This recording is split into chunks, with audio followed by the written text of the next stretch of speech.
എടാ, ഈ രണ്ട് സുരേഷ് സാറിനെ ഒന്ന് കോസ്റ്റ് ആക്കാവോ? അങ്ങനെയാണെങ്കിൽ നമുക്ക് ഇവിടുന്ന് മ്യൂട്ട് ചെയ്ത് കൺട്രോൾ ചെയ്യാമായിരുന്നു.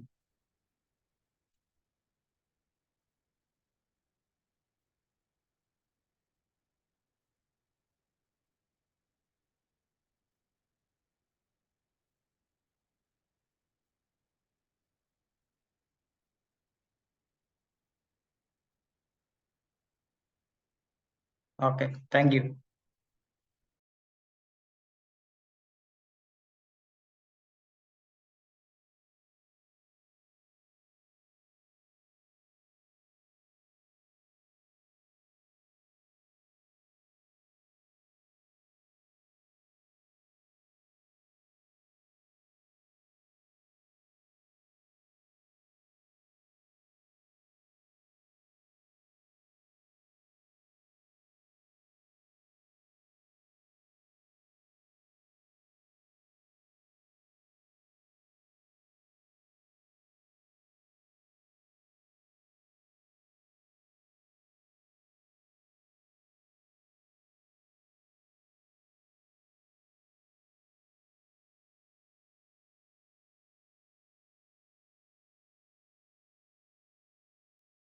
അവിടുത്തെ സ്ക്രീനാണ് ഇങ്ങോട്ട് ഷെയർ ചെയ്യുന്നുണ്ട്.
അല്ലേ? ഇപ്പൊ നമ്മൾ എന്ത് ചെയ്യണം?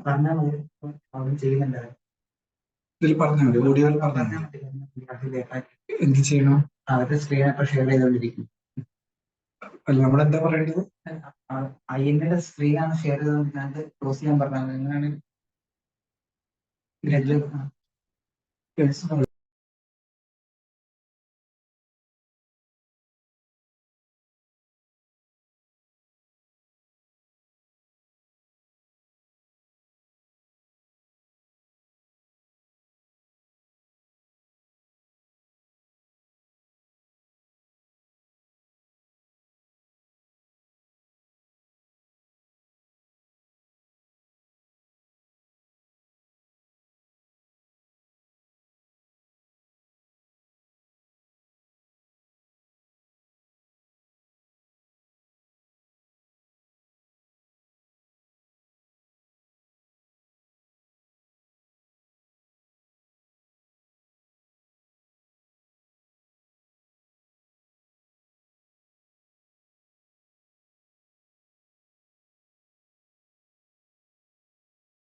Sir, good evening.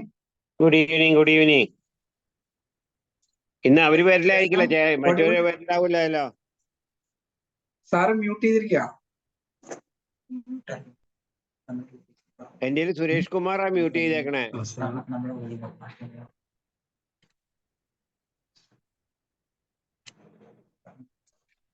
Sir audible ആണോ? എനിക്ക് ഓഡിബിള, എന്റെ ഓഡിബിൾ ആണോ? ആണ്, ഓഡിബിൾ ആണ്. സുരേഷ് കുമാർ മ്യൂട്ടിന്ന് ഇടയ്ക്ക് വരുന്നുണ്ട്, അതാ. മ്യൂട്ടല്ല. അതെ, ഇന്നിപ്പോ പ്രസിഡന്റ് സെക്രട്ടറി ഒന്നും ഉണ്ടാവില്ലല്ലോ. ഇല്ല. ആ, ഇന്ന് സാർ എന്താ പറയാ? IMA ടെലി ഹെൽപ്പ് ലൈൻ സർവീസിനെ കുറിച്ച് പറയാം.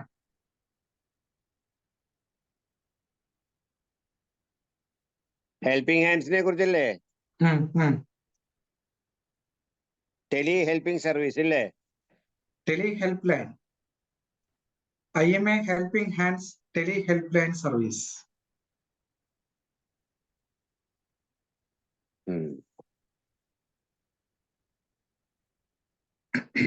യൂഷ്വലി നമ്മളിപ്പോ 8 AM to 8 PM അല്ലേ വെക്കാനോ, അല്ല 8 PM to 8 AM അല്ലേ വെക്കാൻ ഉദ്ദേശിക്കുന്നത്?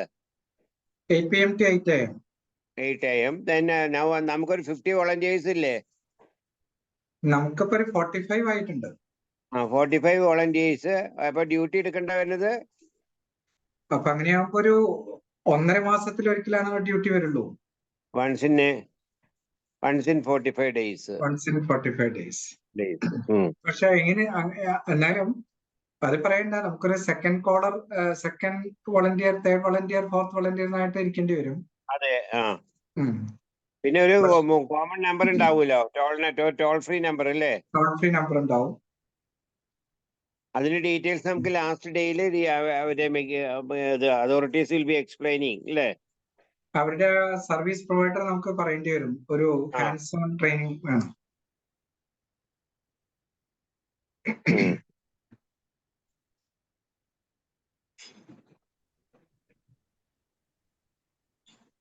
ഇനിയിപ്പോ നമുക്ക് ഇന്ന് ലക്ഷ്മി ഇതിന്റെ ലിസണിങ് സ്കിൽസ് ഉണ്ട്. Any solution trained focus on suicide prevention by Anilkumar TV അല്ലേ? 23rd. 24th helping a person in distress situation, listening interview based on grief and bereavement by Lito Balathengel. Then the last session will be നമ്മുടെ ഈ tele help line demo ആണ്.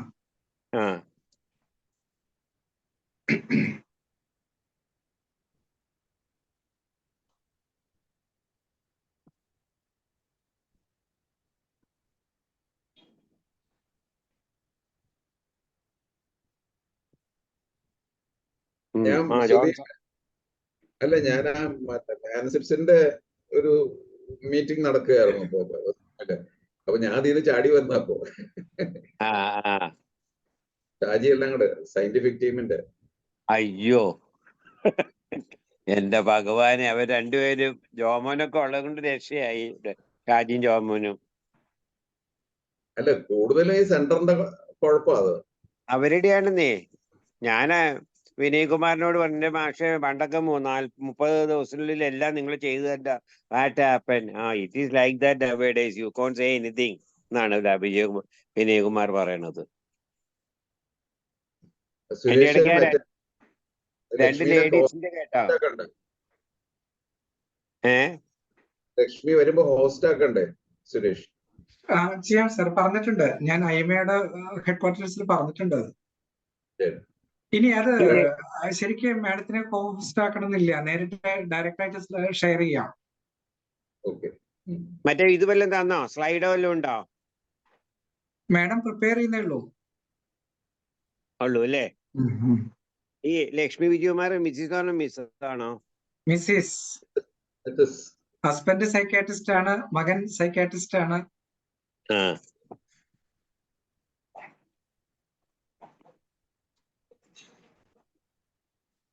മാഡത്തിനെ remind ചെയ്യണോ, വിളിക്കണോ?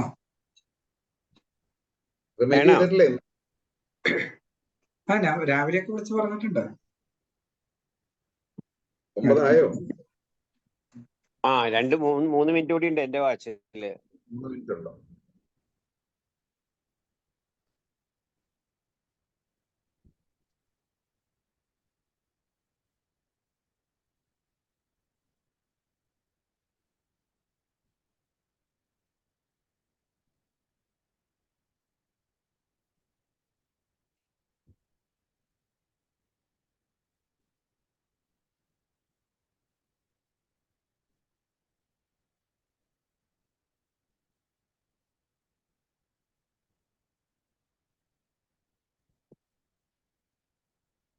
എറണാകുളത്ത് തിരക്ക് കഴിഞ്ഞ ജോണേ?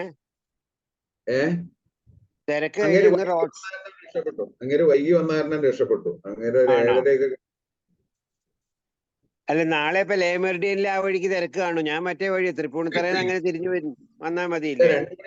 2 മണിയാകുമ്പോ പോവും അങ്ങേര്. പോകൂല്ലേ? ആ 2 മണിക്ക് പോവും. പുള്ളി പോകുമ്പോഴത്തേക്ക് ഞാൻ കയറി വരും അപ്പൊ അവിടെ.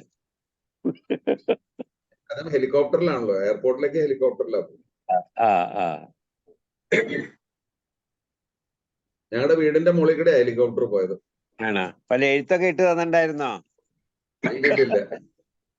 ഞങ്ങളുടെ പണ്ട് വീടിന്റെ മുകളിൽ അറിഞ്ഞിരുന്നെങ്കിൽ ആ താഴെ നിന്നിങ്ങനെ കൈ വീശായിരുന്നു. അതെ, മജീദ് മരക്കാരനെ എഴുത്തിട്ട് കൊടുക്കാറുണ്ട്. നമ്മൾ പറയാല്ലേ പ്ലെയിൻ താന്ന് പറക്കുമ്പോ സ്കൂളിൽ പഠിക്കുന്ന സമയത്ത്. ആരെങ്കിലും കേൾക്കണ്ടാവും ഇന്ന് ഫുൾ ടിവിയിലെ മുഴുവൻ റോഡ് ഷോ ആണ് കേട്ടോ.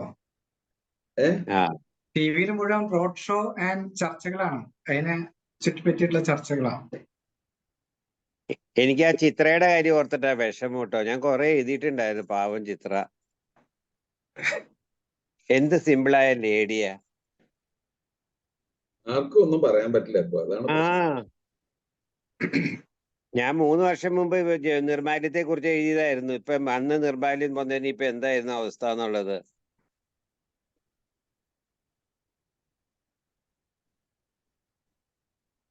So good evening to everybody. Hello. Good evening. Good evening. Good evening. Good evening. Good evening, sir. Madam Good evening. Good evening. മാഡത്തിന് അൺമ്യൂട്ട് ചെയ്തു. നമുക്ക് സ്റ്റാർട്ട് ചെയ്യുന്ന സ്ലൈഡ്സ് ഒന്ന് ഷെയർ ചെയ്ത് നോക്കട്ടെ. Madam, slides ഉണ്ടോ? Madam, am I audible? Good evening, madam. Good evening. Good evening. Good evening. How are you all? Fine, fine. Good evening. Hi. Yeah, We are preparing the national conference now. Tomorrow. I know. It is very busy time for all of you. Right. I'm coming there on 19th. 99. Yeah. Yeah. Welcome, madam. Welcome. Thank you so much. Madam, can you please try to share the slides? Just Yeah, sure. Nice to see you, Dr. John, after a long time. Yeah.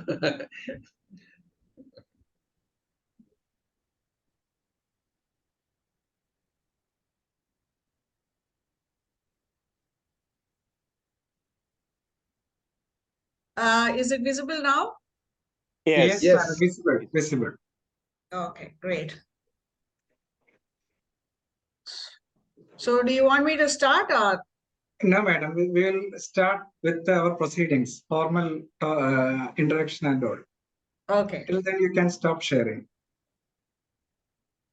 Okay. Shall I pause sharing or do you want me to stop? You can stop from your end.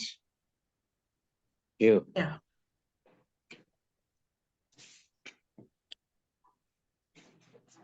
Start ചെയ്യാം sir. Good evening to everybody. Good evening to everybody. Am I audible? Yes, Yes, sir. doctor. Good evening to everybody. In absentia, our Honorable President, Dr. Joseph Benavan, Dr. Shashidharan, Honorable Committee members, Dr. Suresh Kumar, Dr. C.J. John, Dr. Joyce George, Dr. Vidya Sagar, Dr. Satish, Dr. Saji Kumar, Dr. Varsha, respected and dear volunteer trainees, my dear friends. IMA Helping Hands is gradually progressing and our dream is coming to the reality. Yesterday we had a very good talk by Dr. Arun Kishore about the emotional problems in doctor. Today we are having another the big lady of psychiatry, you can say Lakshmi Vijayakumar, the one and only who is Sneha founder and WHO director, is coming to us with her listening skills. So it's our pleasure to invite, it's my own and our group's pleasure to invite her for this in front of this August audience for the academic fee. Madam is ready with her slides and other things. After all, we want to have this tele-service provide. We have to start at least by next month. So there will be 2 more classes for this, and the final third class will be a tele help service by the provider. A demo class will be there. How to handle the number, the toll-free number, and other things. Actually, now there are 45 volunteers there. So once in at least 45 days, we will be able to take a duty. Every time there will be 4 people in there, A, B, C, D. If A is not lifting the phone, automatically it will be going to B. And if B is not lifting the phone, it's going to C. And if C is not lifting the phone, it will be going to D. So within 5 to 10 minutes, at the earliest, the call will be received also. Details will be discussed. The last health service provider. Probably there are 2 more classes now. One by Advocate Lijo, and the other is by Dr. Anil Kumar TV. So that will be soon after our conference. That will be on 23rd and 24th. There's nothing special to add for me. So I once more welcome you all and our chief guest, Dr. Hello. Am I audible? Yes, doctor. Hello. Yes, yes. Yes. Once more, I cordially invite Dr. Lakshmi Vijayakumar for this Yes, in front sir. to start this. So, madam, please. Sir, Suresh, one second, please. Okay. We have to sorry. introduce madam. Yeah. Sorry. Madam doesn't need any introduction in this India. So, good afternoon. Okay, madam. Sorry. Suresh Kumar, please. Yes, respected seniors, my friends and colleagues. It is my privilege to introduce today's speaker, Madam Dr. Lakshmi Vijayakumar. She will be taking a class on listening skills and suicide prevention.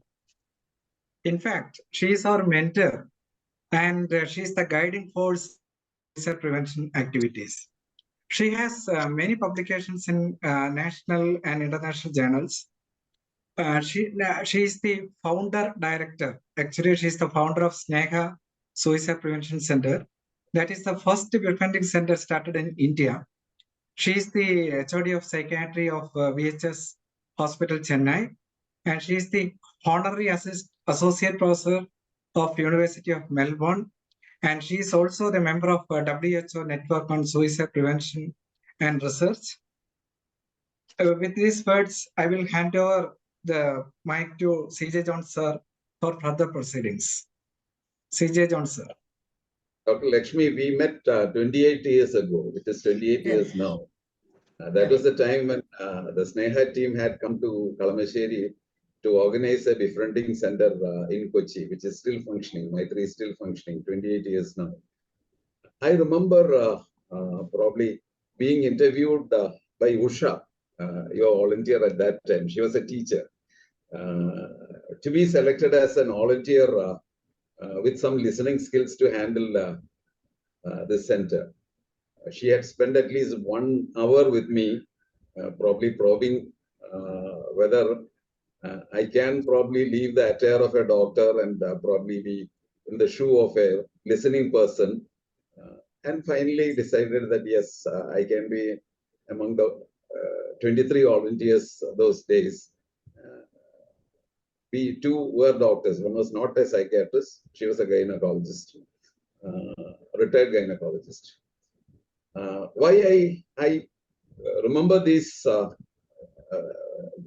things are because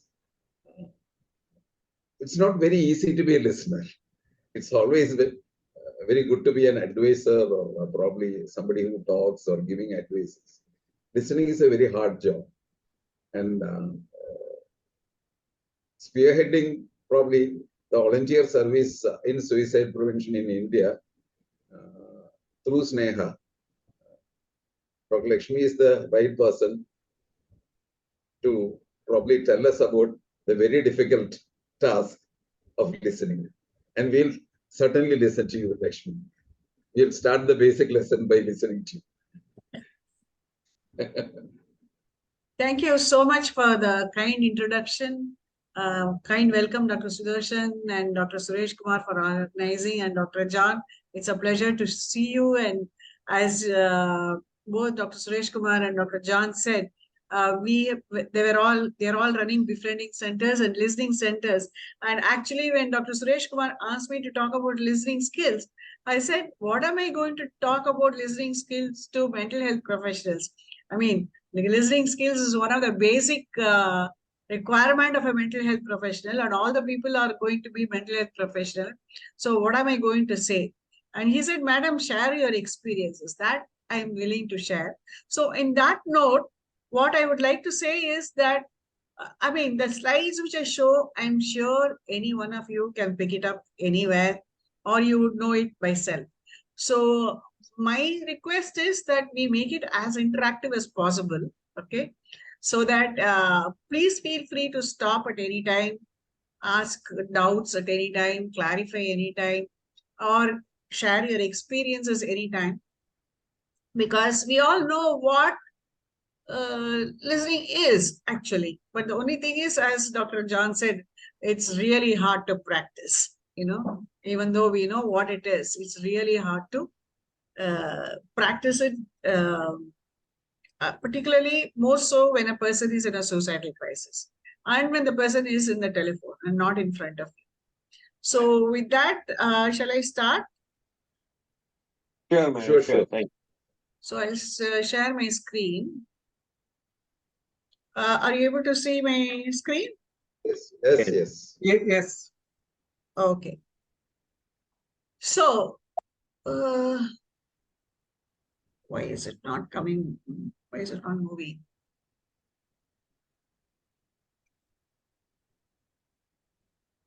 I am screen sharing, but it's not moving. Do you know why? Anybody can tell me? Suresh? Can you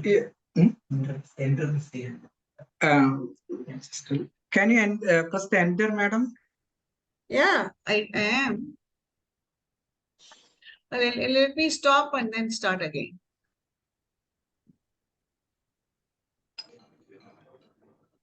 I will probably do this and then make it bigger. And then, yeah. Okay. See, just because, Not see. can you see? No, madam, slides not visible. Oh, I can see it. Then what's happening? 1 minute.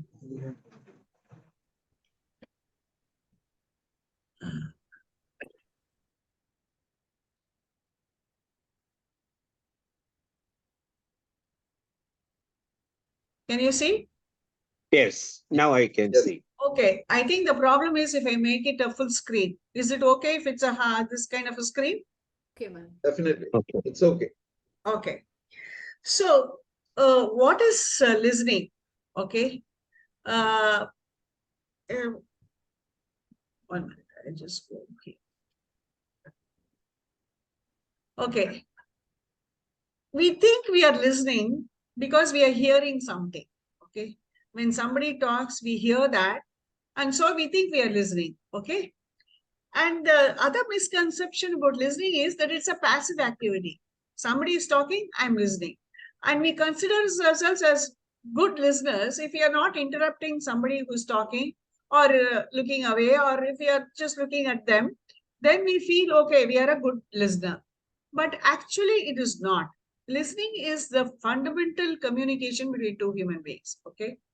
And the biggest challenge here is that I don't know whether you know the Bee Gees song which says, it's only words that I have to say what I feel, you know, and that is the most important thing. Okay. So we normally say that's why God has given us 2 ears and 1 mouth, that we should listen twice as much as we speak. Okay, and the challenge here is, oh God. Okay. So how do you become an effective listener? Okay, you become an effective listener by getting yourself into the head of the person who is in front of you. Okay, and also try to understand in between the lines what they are trying to say. Okay, and the most important thing is listening to some situation which triggers something in you, so we have to deal with anger, depression, fright, everything when something happens. Okay, let me give you an example. What happens if a person calls and says, I am extremely suicidal? Okay, and you ask him, you encourage him to talk, and then he says, I'm suicidal because I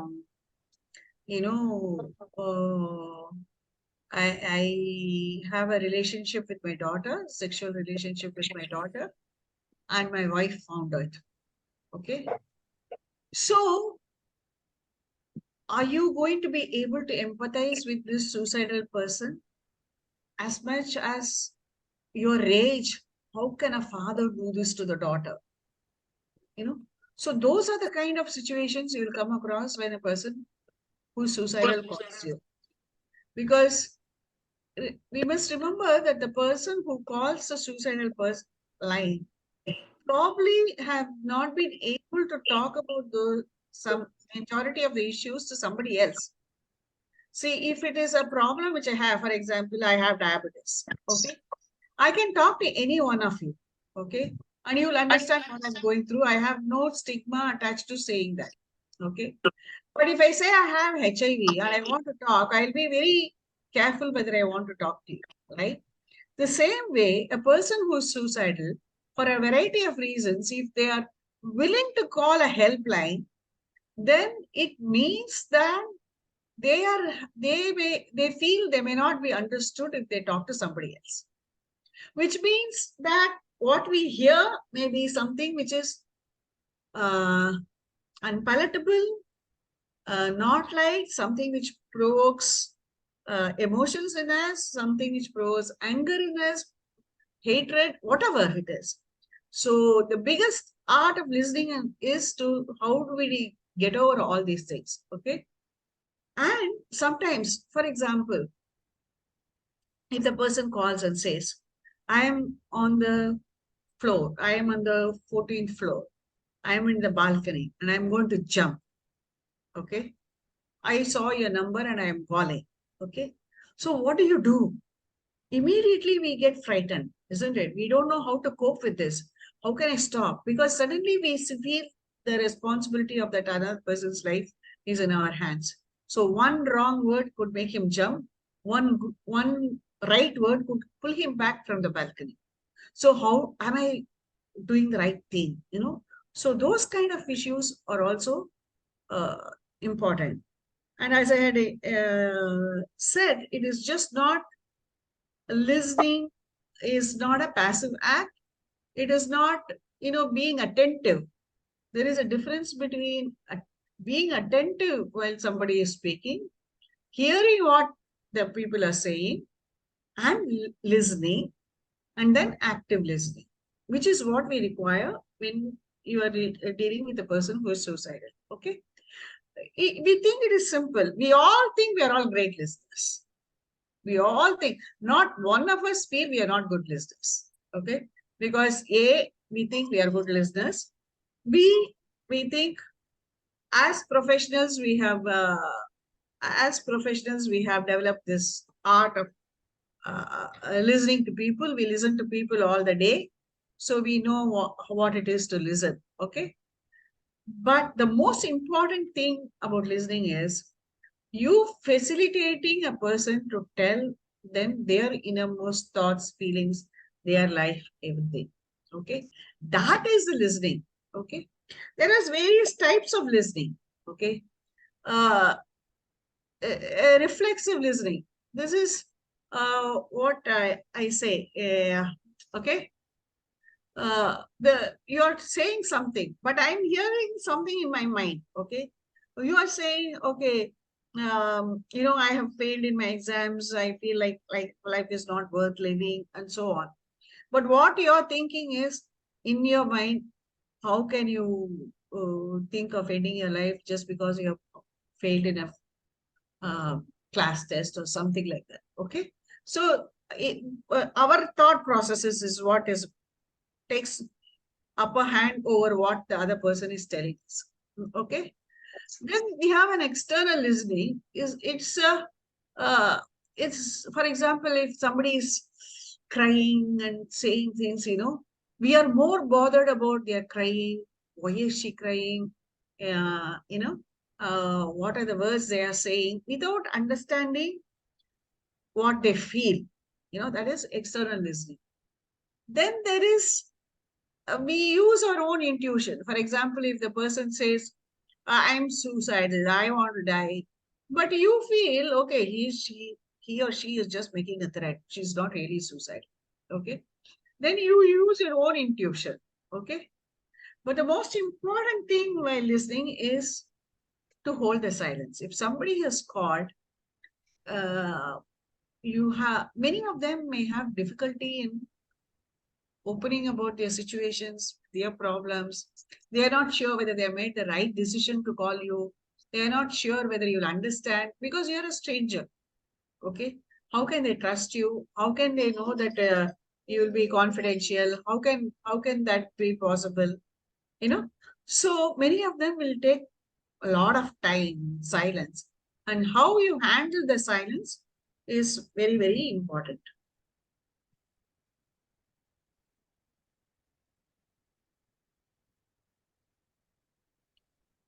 So then, I mean, these are all common things which you all know, what are the blocks to effective listening, okay? See, for example, you want to fix their problem. You know the answer to their queries. For example, if they say, I don't know how to do this, and you know how to do it, and you want to do it. And then you become extra helpful. No, I want a job. Tell me the employment agency number or something like that. And you know the employment agency number, or somebody who wants exactly the type of person this person is calling. For example, this is for medical students. Supposing he says, I'm running out of money. I need a job immediately. And your friend has a hospital and he needs a duty doctor. There's a tendency to say, why don't you try this? Why don't you do that? Okay. And many a time, the biggest challenge is when listening is that we hear only what we want to hear. Okay. We really don't hear what they want to say. Okay. As long as it fits in with our, what shall I say?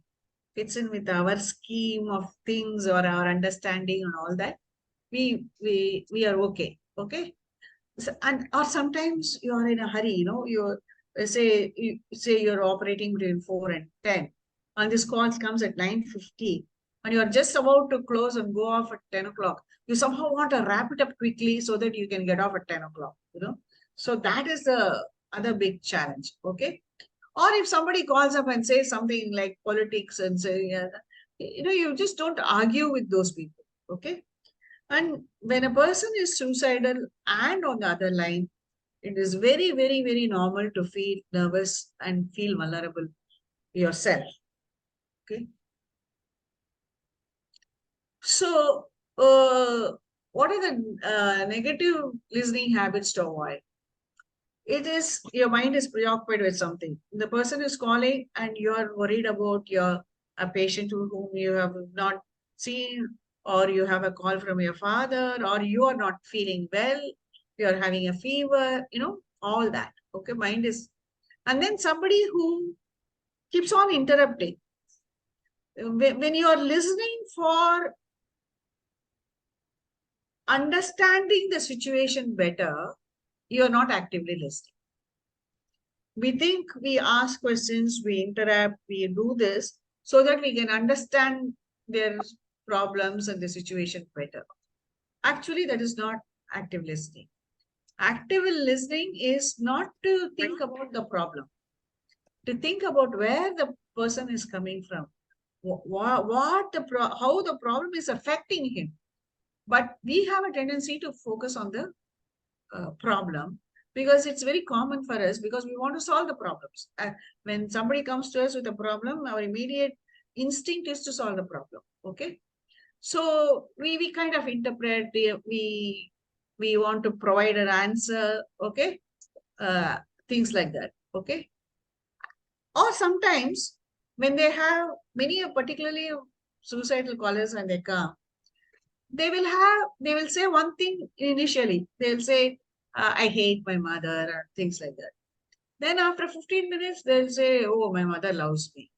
At that time, you don't pick up an argument. They said, you said your mother hates you, and now you're saying your mother like you. What is it?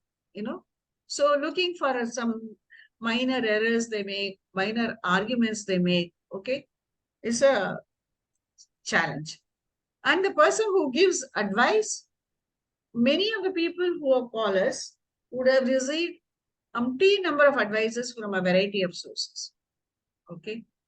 And advice giving is really not useful, because what happens is, if I give the advice and it works out well for you, the next time you have a problem, you will come to me. Okay. But, or if I give the advice and the advice doesn't work out, you'll say, I knew it won't work out. She asked me to do the advice. So giving an advice to any particular situation is not going to solve the problem for that person. Okay. We may feel good giving advice. Okay. We may think we have done the right thing by giving the right advice. But your right advice may be the wrong advice for that person. Okay. For example, my own case, I remember one person who called me and said, you know, she's in love with a boy, and the parents are avoiding, and their parents are not allowing her to marry, and she wants to run away. Okay. And because she was 17 or 18, we talked to her and said, you know, you're not yet 18, you may have an issue, you may be, you know, be careful, you know, that kind of thing. So one volunteer said, better to go and speak to your parents, okay, about what you're going through. Okay. So she went and spoke to the parents, and the parents thrashed her completely and sent her off. And she was, I mean, literally thrashed her. Okay. So the advice which we give has to be not given at all, because the whole process of active listening is enabling the person to see the situation in a different perspective, or tap into their ability to handle things so that they will be able to take a decision on their own. Okay, which is the most enabling listening skill which we can think of. Okay. So again, it is important, I cannot repeat it enough times, but to say that we have to be person-centered. We should not, if we focus on the problem, we will not be doing listening. We have to focus on the person and their emotions. Then you will have active listening. Okay. So, as I said, these are all, what are the challenges, particular challenges when you're speaking to somebody over the telephone? See, if research has shown that our thinking is expressed in words. But our emotions, 70% of our emotions are expressed non-verbally. Non-verbal communication conveys 70% of the emotions. Whereas in telephone, we cannot pick up these non-verbal cues. We do not know. So it has to be an extra effort to understand the emotions. So it's not only merely listening to the words, but listening to the moods, the anger, the anxiety, the loneliness in those words. Because we need to develop our skills to do this because we don't have those non-verbal cues. Okay. And then we do not know the person. It's difficult to just establish rapport. Okay. And that too from a distance when a person is in a stressful situation. Okay. What do we do? And particularly when a person calls and says, as I said, I have taken 10 tablets and I am going to slit my wrist. I have a knife here. So what do we do? How can we hold that person? What can we do to help the person manage this? Okay. And so you become anxious and you become tense. So it becomes an emotionally draining call for you. Okay. And then of course, we have time pressure. If some person goes on for an hour and a half and you feel there may be other people calling in the center but you are not able to pick them up, things like that. Okay. So these are all the issues which you have when you have the calls. As I said, barriers to listening can be external. Some of the external factors are sometimes our ears may be blocked, we may be tired, we may have time pressure, we may have physical issues. And most often what I have found is many of us are hungry. We work so many times, we skip our meals, particularly medical doctors, we skip our meals and then we are hungry and that's a difficult time to listen. Okay. And then mental barriers is lack of motivation, our own values, beliefs and systems, and wandering mind. And the most important thing here is our own values and beliefs. Okay. So when you listen actively, what are you conveying to that person? You are conveying to that person that I respect you as a human being. I respect what you're saying. I respect what you have been through. I respect your emotions. Okay. So the most important message which we give when we actively listen is that we respect them. We respect them as a human being. Okay. Okay. And the other important thing is silence. Using the silence. See, for example, we used to get a call in Sneha every day at 11:30. Okay. And I'm sure you will have training on how to handle the silent calls. Okay. So we have a protocol on how to handle the silent calls, which goes on for about 5 to 10 minutes. So every day we used to call, every day the call will come. We will do the protocol for the silent call for 10-15 minutes and keep the phone down. This went on for almost 15 days. Okay. And then on the 16th day, the person said only one word, one short sentence, and that was, thank you for being there. We do not know what he went through. We do not know what his situation was. We don't know anything, but he said this. Okay. So it is important to hold the silence because it is not easy to talk to a total stranger about what you're going through. And that too, your innermost fears, anxieties, and something which you are feeling guilty about or shameful about. Okay. So giving them time and understanding is crucial if you have to listen.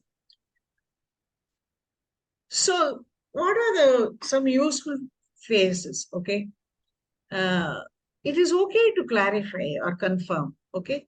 And always summarize because we would have understood something, but then,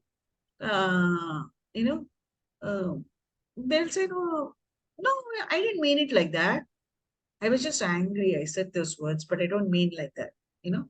So, for example, a boy and a girl have a fight and said, I have ditched him. I don't want him to do anything. So, and then you tell, okay, so you feel the girl has cheated you and she's not a good person. You say, no, no, no, no. Why do you say that? She's a really a good person. You know, things like that. So it's good to summarize so that if there are any discrepancies in your listening, they'll point it out. Okay. And then it's always good to paraphrase and say, okay, we have talked for 15-20 minutes. This is what you have said. Have I understood you correctly? Okay. And that is important. Okay.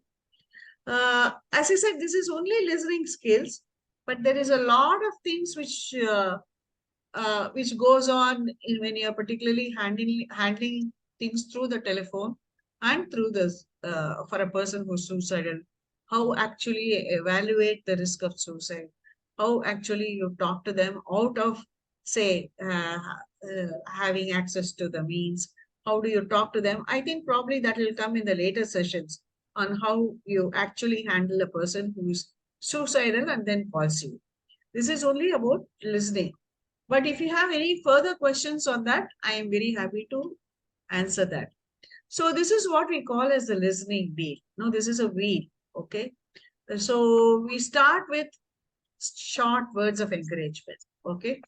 We start saying small words. Okay. Yeah, I understand. Oh, that must be difficult. Okay. How are you feeling? No, things like that. Then we slowly move to clarifying things.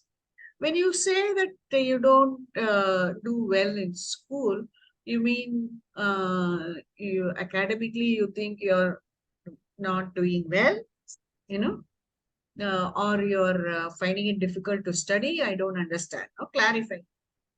Then always ask open questions. You know, one open question is equivalent to what we say is 10 closed questions. For example, what's your name? What have you studied? Where are you calling from? Which year are you in? What is your problem? Why are you feeling lonely? Why are you calling us? You know, like that. Instead of that, you know, just ask open questions like, hey, tell me something about yourself. Okay. You will have much more. And then paraphrasing. I said, you know, after 15-20 minutes of various factors, just paraphrase. So the last 15 minutes, I would say, after listening to you, I would say that you are having a difficult situation at home and hence you're not able to concentrate and study and you're having a relationship issues. Am I right? You know, so paraphrase that.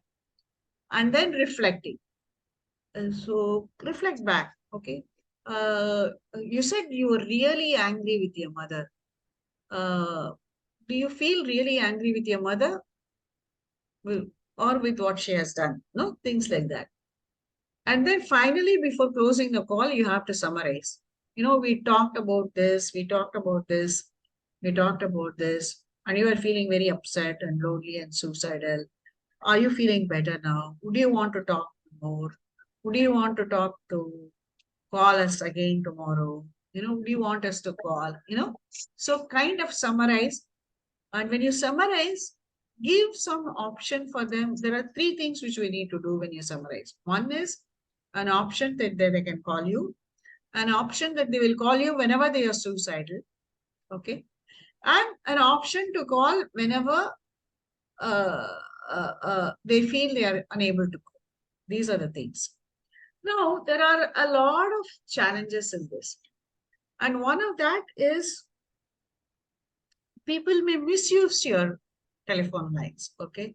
There are quite a few people around who are frustrated and things like that. And this happens mostly when you have a woman doctor on the line or something like that.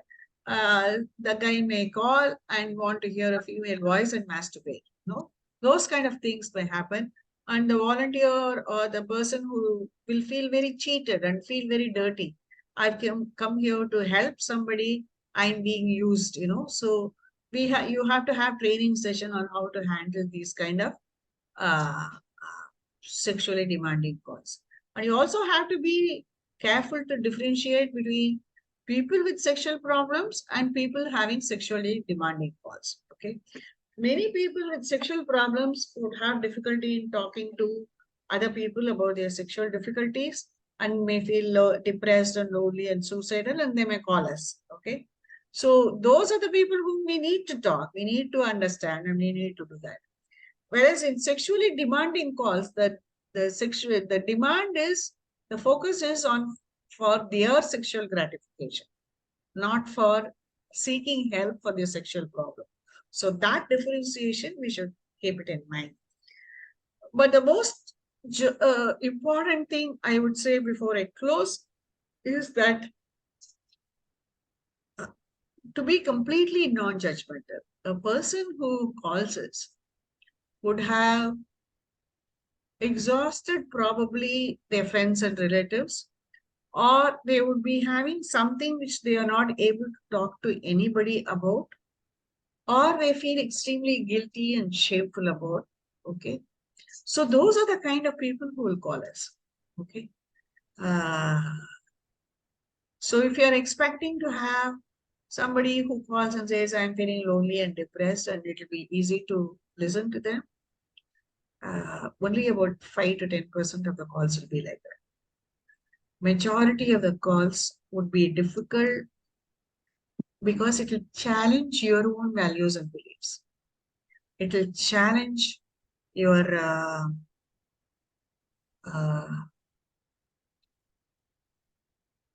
what shall I say?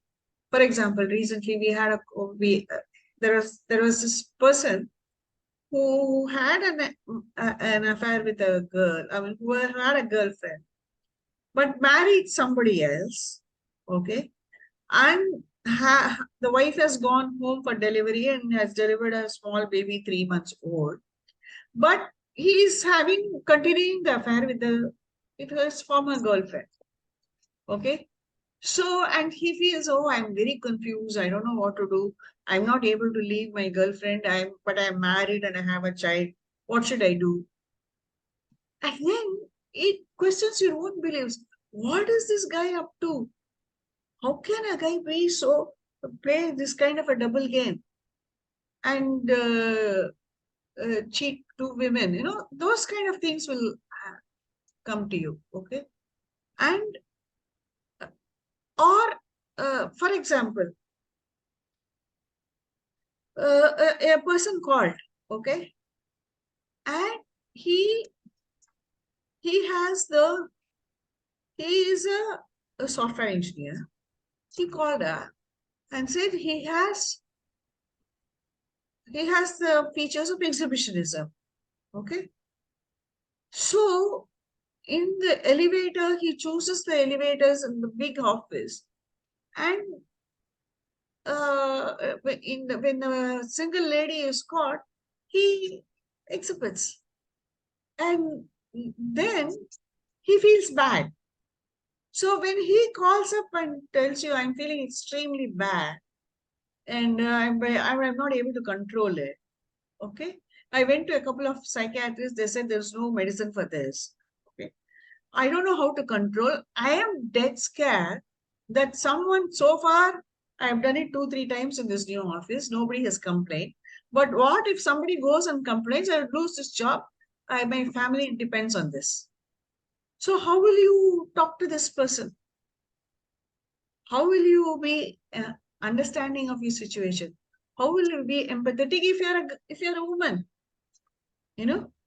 So these are the issues which will come when you are dealing in an anonymous telephone conversation, because many situations they may find it difficult to express face to face. So you will probably hear the most what shall I say, difficult things in the telephone, which people have not been able to share with other people. So it is extremely important for us how we can show the same kind of attention, listening, empathy, care, understanding to a person who has probably lost his job, to a person who is engaging in exhibitionism, to a person who has stolen something and is, and feels bad about it. A person who comes and says, I'm going to go and kill this person. So how exactly are we going to give the same kind of empathetic, unconditional, non-judgmental understanding to the variety of people? That can happen only with active listening. And that active listening means leaving your values, beliefs, attitudes outside, focusing only on the person who is in front of you, not the problems in front of you, and try to understand what emotions that person must be going through to push that person to depression and suicide, which is a hard ask. But once that connection is established, research has shown that particularly in the telephone, if you are not able to establish a rapport within the first 3 minutes, you are not going to establish a rapport. The person is not going to open up to you. So the first 3 minutes are extremely crucial. And we need to have a practice ourselves in how we answer the question, what tone we use, what words we use, and how we handle them. Okay, how we block out other things. So we need to practice. It doesn't come naturally. You need to block out all your thoughts, take a deep breath, tell yourself, this is how I'm going to answer. This is the tone. This is the warmth. Because as I said, if you're not able to establish a rapport within 3 minutes, things are not going to be helpful for the person. Okay. But once you're able to establish the rapport, the moment when you're able to really connect with the person and understand what they are going through, that is the turning point in their lives. Thank you. I am open for questions. I wanted to speak only for 30 minutes, but I've taken 45 minutes, but I hope you'll excuse me. And I'm very open to any questions which you have. Okay, Lakshmi, I hope Dr. Suresh should have told you about this particular helpline also. Like this is targeted towards the doctors and medical students. But listening is basic for any client for that matter. Any caller, it is same. The principles we have enumerated very well applies for even doctors. But the profile of calls from doctors may vary. Since this is an IMA helpline, probably sexually demanding calls, I don't know how much it will come, but there's a likelihood. There could be manipulative calls also coming in, because which is quite possible. But even for manipulative calls, I believe the skill of listening probably can disarm even a manipulative caller. Because if you stick to the absolute principles of listening only, probably a manipulative caller cannot probably do a lot more of manipulation only, because you are listening and probably attempting to probably travel through the emotions and feelings of the person. And once that is known, probably he leave you, or probably there will be a space that is being created to understand why he is manipulating. Probably there's the psychopathology or the personality that makes him a manipulator. No, just project that the callers are going to be doctors. Do you have anything to probably add or probably think aloud so that? No, I see. The reason why I mentioned sexually demanding calls was they started a helpline in Madras Medical College, and it's only for medical students from all over. Okay, and about 20 to 25% were sexually not demanding calls, but sexually worried calls. Okay, sexual conflicts calls. Okay, they are not able to have an ejaculation, or they're not able to have an organism, things like that. And it also depends on how confidential this IMA is going to keep this calls. Okay, if it is going to be a call where they will be traced back, or you know the phone numbers, you may not get all this. If it's going to be a confidential anonymous service, you will have at least 10% of the calls with some sexual connotation, which is why I mentioned. In terms of other issues, I didn't go on specifically to the medical, because I saw in the program that I think Dr. Arun Kishore talked about this particular stresses faced by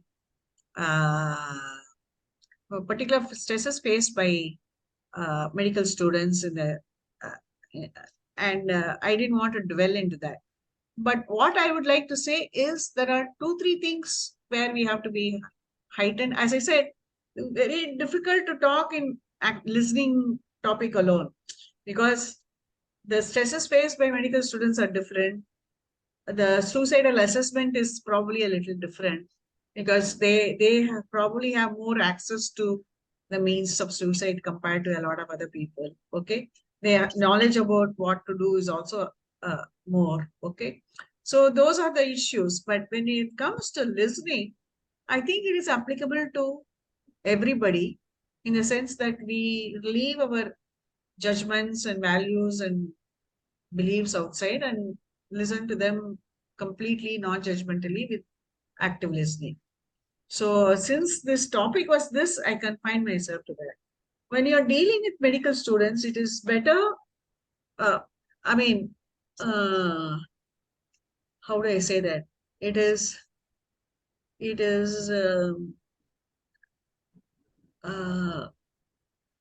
the thing which we should probably keep in mind is the fact that a medical student has higher access to methods, has knowledge, and probably has the means to do it.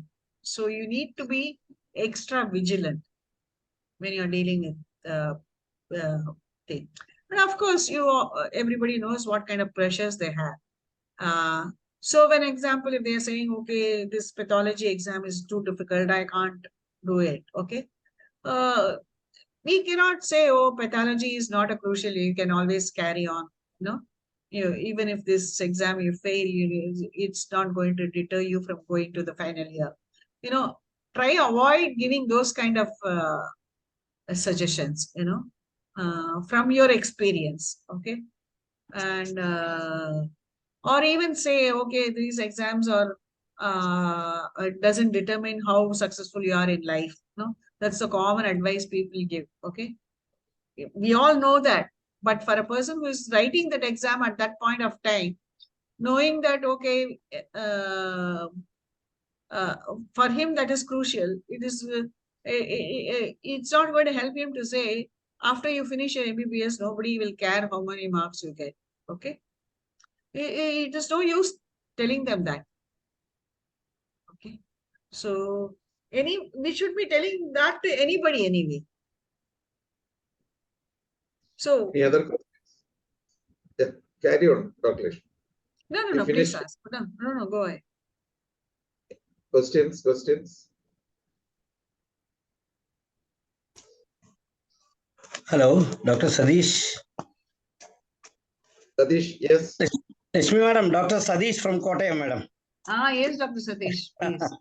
But I have got one question. You mentioned that 75% of the communication are non-verbal. Yeah. So in such situation, can we insist for any video call so that we are masked? The caller is not masked. Is it advisable, especially to know the non-verbal communication, like a certain deep sighs, facial expressions, so many other things are there. So yeah, can that be advised, madam? But the problem is a question of anonymity. Okay, the question of anonymity is there, and many people will call because you offer a confidential anonymous service. Okay, if it is an open call, you can have then it becomes like a teleconsultation, telemedicine. Okay. But if you are offering anonymity and confidentiality, then better not to have the video. That's why I'm saying you have to be, see, in a person-to-person chat, supposing we have got something wrong, we can find out from the other person's expression that we have not got it right and said, oh, I'm sorry, I didn't mean it like that. Okay.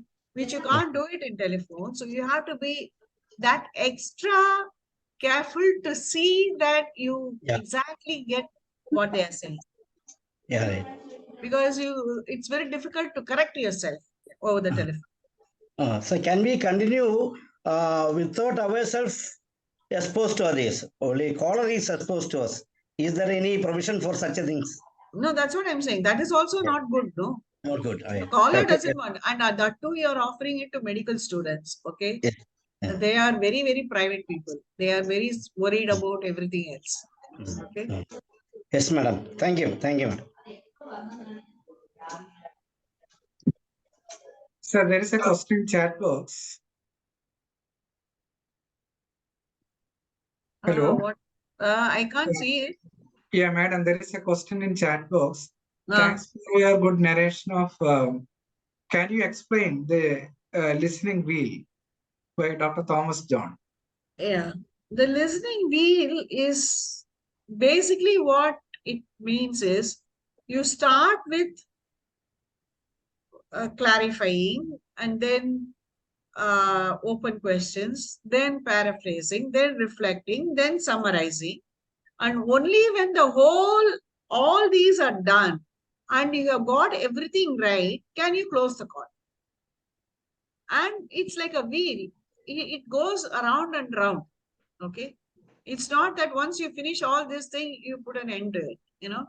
That's why we call it as a wheel, because see, for example, now after 15 minutes, I may summarize. Okay. But then after listening to you, they may say, actually, what I want to talk to you is not about my relationship with my father. It's my relationship with my daughter. It will start. Okay. So it's like a wheel which you go on until all the emotions are reduced or brought out in the open.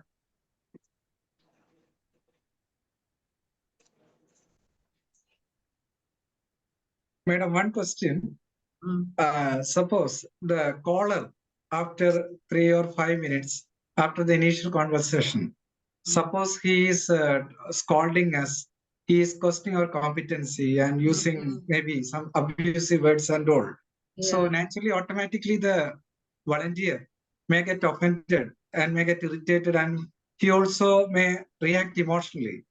So in such a situation, what should be the ideal response? See, that is why it is important for you to understand, okay, if somebody is for no reason abusing or saying something, okay, they might have called for something, they didn't expect, didn't get what you know, whatever it is, for any reason, if they're verbally abusing and all that, if you get offended and if you say, you can't talk to me like that, why are you using words like this, I'm going to keep the phone down, you're not going to help the person. Okay. So what is important at that point of time is how you maintain your calm, how you maintain your equanimity, how you continue to be non-judgmental. You can continue to say, I know you are getting very upset with me. You're not happy with what's happening here. Okay. And I understand that you're very angry. Would it help you if you can call later when you are less angry? If you think it will help, please call. And if he says, no, you are running a stupid service, it's no use at all, I wasted half an hour talking to you. You say, I really am feel sorry that you don't feel help. Okay. I understand that this has not helped you. Do you think it would help something else? If there anything else you want to talk about, which may help. Okay. So the most important thing is, as I said, you can't expect the caller to every person who calls you to come at the end of the conversation say, thank you very much, I've been so helped. No. Many a time you will be left battered and bruised. You must be prepared for that.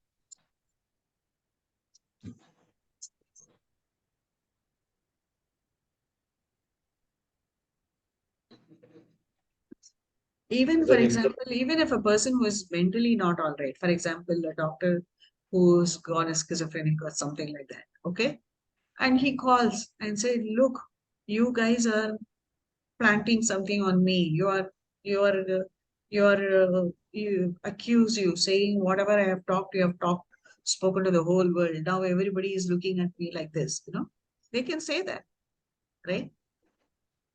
At that time, you cannot say, oh, you are not logical. How can we do this? We don't do this, you know? It's not going to help. See, many a times as doctors, we are very touchy when our competence is questioned. What sort of a doctor you are? Yeah. I believe that Yeah. the volunteers in this particular helping hands are psychiatrists. Where the hell did you learn these things? These sort Yeah. of things can be very touchy. I mean, Yeah. this is where we like to shed our doctor's attire and stay cool and probably accept whatever that is being uttered and say, fine, that's your perception. I fully respect that. Many times we tend to lose our control also when the competence is being questioned. Very likely that when doctors call a service like that, there may be probably during the process of listening, such things may be there. So you have initiated a process for referring people to mental health services if they need, isn't it? yes, yes. Actually, it's slightly different from befriending services where the volunteers, Samaritan volunteers, are only expected to listen and probably ask suicide questions and other things. Here, since they are doctors, probably at some point of time, we'll have to go beyond that also. That's why we are going to have a session on solution-focused interventions also, because doctors would expect that sort of a thing.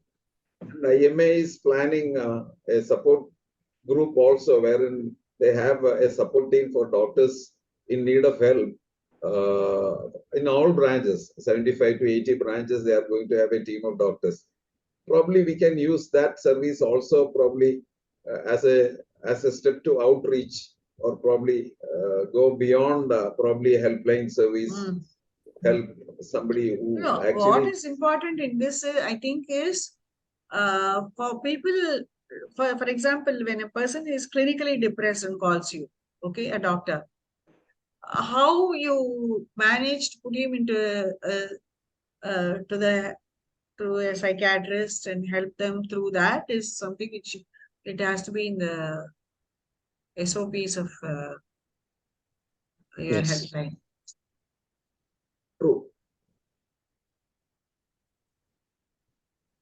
See, madam, once the caller develops a dependency towards the voice even, and he repeatedly wants to have the same person. Yeah. That is That's a the very problem. common, that's a very, very, very common thing, because, you know, their thing is, I have expressed myself to you, I have told my story to you, I don't want to go through it again to somebody else, you know, so I would like to speak to you, same person. I don't want to speak to anybody else. Will you be there tomorrow? No? So these are all the questions which will come. And you can say, see, this is a service, we're all giving our time. I'm not sure when I'll be able to come back again here. Okay. And so it's very difficult for the same person to be there. But if you need any time, you can leave a message. And if I'm free at that time, I can come and call. You can call. But that's a very tricky thing to do. You have to have monitors to do that. See, apart from the doctors who are going to handle the thing, there has to be somebody who monitors and evaluates how these doctor volunteers are doing, or the psychiatrist residents are doing. Okay. And as you rightly said, people will demand the same person.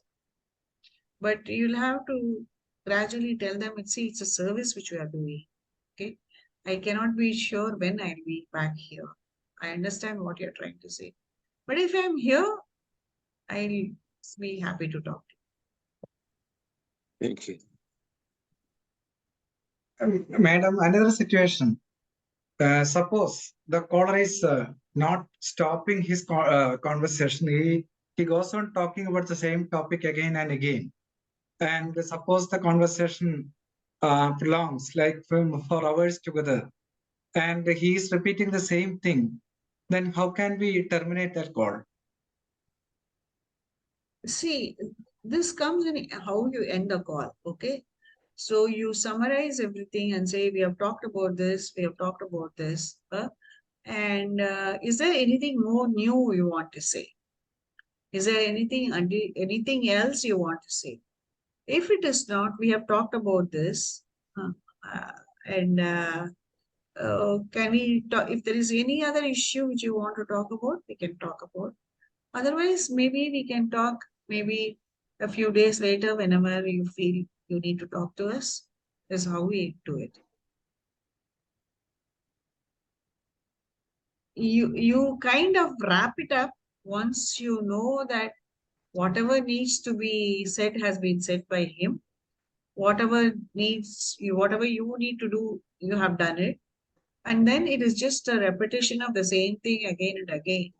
You can say, we have talked about it for the last half an hour about all these problems. And I understand where you're coming from. We have talked about it repeatedly. So do you think we can wrap up now? And if you have anything additional to say, can you call tomorrow?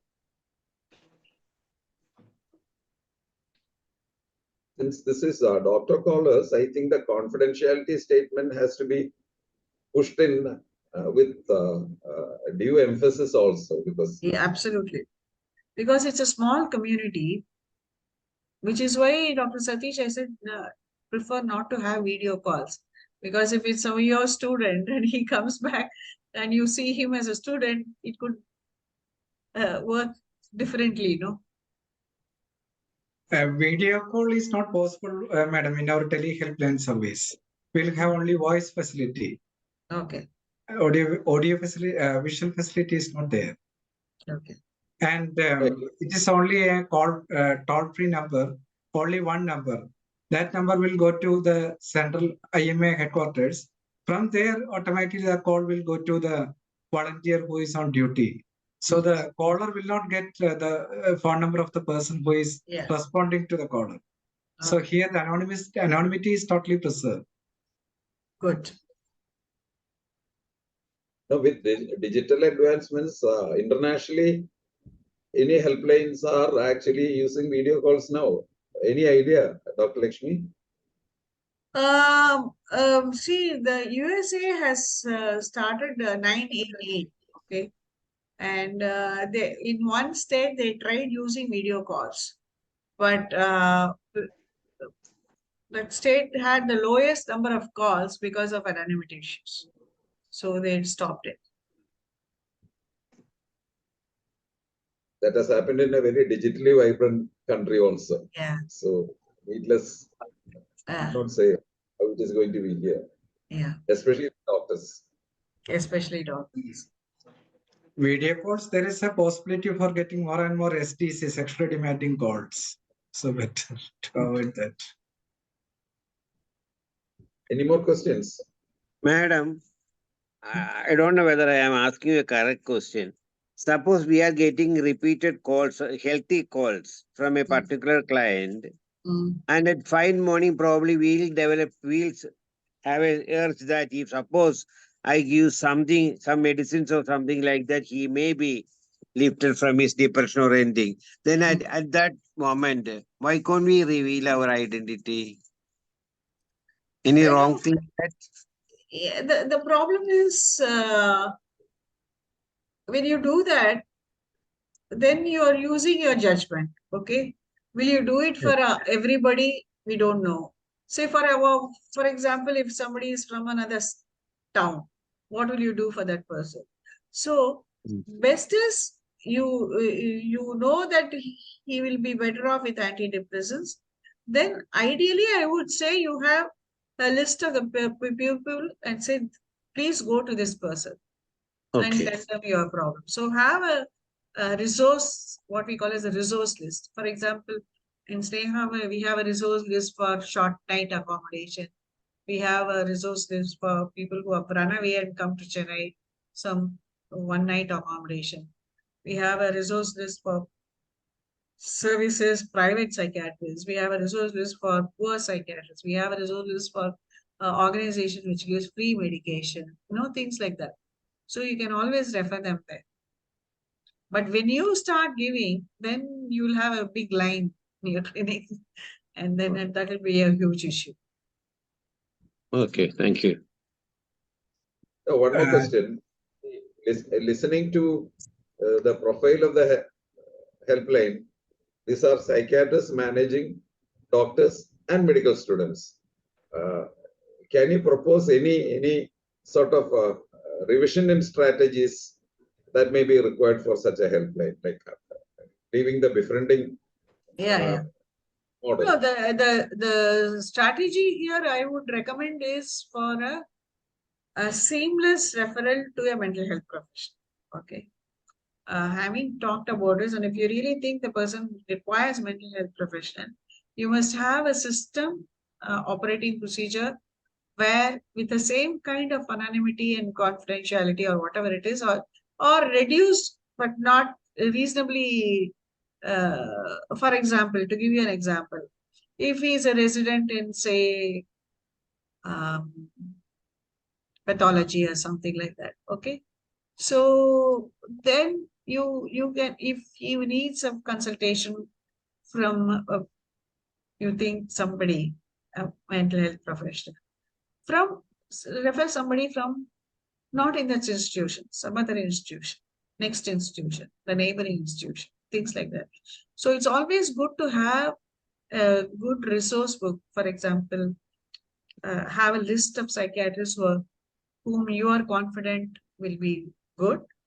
Have a list of about 40, 50 and say, don't give them one choice, give them 2, 3 choices. These 2, 3 people, if you go and say that, I spoke to the helpline and the doctor said I should see a mental health professional, they would be more understanding of it. Okay, so that would be a good option, that to see that people who require mental health support or psychotherapeutic support are given in a very seamless manner. That is one thing I would say would be extremely useful. The other thing which I would like to, probably because they are all mental health professionals, you are also talking about solution-based, focused psychotherapeutic measures, problem-solving skills. The other thing which you can probably kind of inculcate in this is safety planning. Safety planning is we have started doing it even in our crisis lines. Okay, it is a majority of the crisis lines follow the safety planning now. Okay, and that would require another lecture, but to simply say it, safety planning is a kind of a self-help tool. Okay, it has 6 steps. Okay, one is identifying whenever you are distressed or upset or anything like that. Okay, what are the symptoms? Then the second test is what are the things which you can do to yourself. See, for example, first, when I'm not able to sleep, I'm not able to eat, when I'm getting angry, I know I am getting into a suicidal thought, depressed mode. Okay, so the next thing is what are the things which you can do to yourself. Okay, I can read a book, I can go to the restaurant, I can do something. Okay, I can go for a walk, jog, things like that. The third thing is, okay, what is it that you can go to another person, who can you go and spend some time with without revealing that we are going through all this. So I will go and sit with my grandmother. I will go to the my cousin's house and just listen to music with him. Okay. Then the next step is, to whom can you go and talk to about what you are going through? I can talk to my best friend. I can talk to my mother. I can talk to my wife. You put down their wife, person's name and all that. Okay. Then the next thing is, if that doesn't also help, what can you do? I'll go and talk to a crisis line. I'll go and talk to a health professional. I go on. If nothing else works and your suicidal thoughts becomes really bad, what do you do? Just go to the nearest emergency department. So it's what we call as a safety planning. If you want to see, for example, we have started a chat service in Sneha. Okay. And we have given an option there of safety planning. So we encourage them to fill out the safety planning for themselves. And we ask them next time when they come, do you follow, did you use the safety plan? Did you have to talk to somebody? Did you have to do this?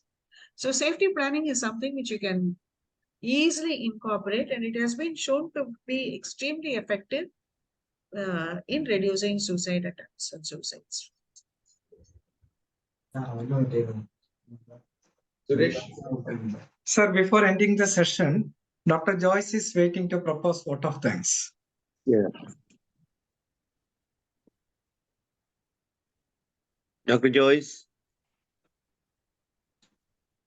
Yes. Yes. The outset, I would like to thank Dr. Lakshmi Vijaykumar. Madam was there exceeding time more than 1 hour. In this late hours, Madam, the IMA KSP and our IPS Kerala State branch, we are very lucky to have Madam with us. I would like to extend our sincere thanks to Madam and for this elaborate lecture and a good, great discussion. And I would like to thank our senior faculty members, Dr. Sudarshan, Dr. CJ John, Dr. P. and other doctors who are there till the end of the session. And I would like to thank all those who have listened and stayed till the end of the session. Thank you all. Thank you. Thank you See very you much. Thank you. Thank you, in madam. Kochi. Thank you, madam. Thank you all. Thank Lakshmi, you. see you in Kochi. Thank you very much. Thank you very much. Thank you, Thank you, madam. madam. Thank you, madam. Thank you, madam. Thank you, Madam, for Thank the you. vibrant session. Thank you, sir. Thank- Thank you. Bye. Thank you. Thank you. Thank you. Thank you very much. Thank you, Bye. madam. Good night. Good night. So See we you can all declare the probably session next closed. week. Oh. Yeah, ma'am. We'll meet in action. Okay. So, madam, see you on Wednesday, Thursday. No, Friday, madam. Yeah, I'm coming on Friday. Friday. Okay, ma'am. See you on there. Yeah. We'll be See you. Bye-bye. closely with you. Bye. Thank you, madam. Thank you. So we can close the session. Good night. Thank you, sir. Thank you very much. Good night. നാളെ കാണാം sir. നാളെ വൈകുന്നേരം കാണാം. Thank you. Thank you, sir. Thank Okay. you. Thank you. Thank you. Thank you all. Good night. Good night. Good night, sir. Good night. Okay, Suresh sir. Okay. Okay.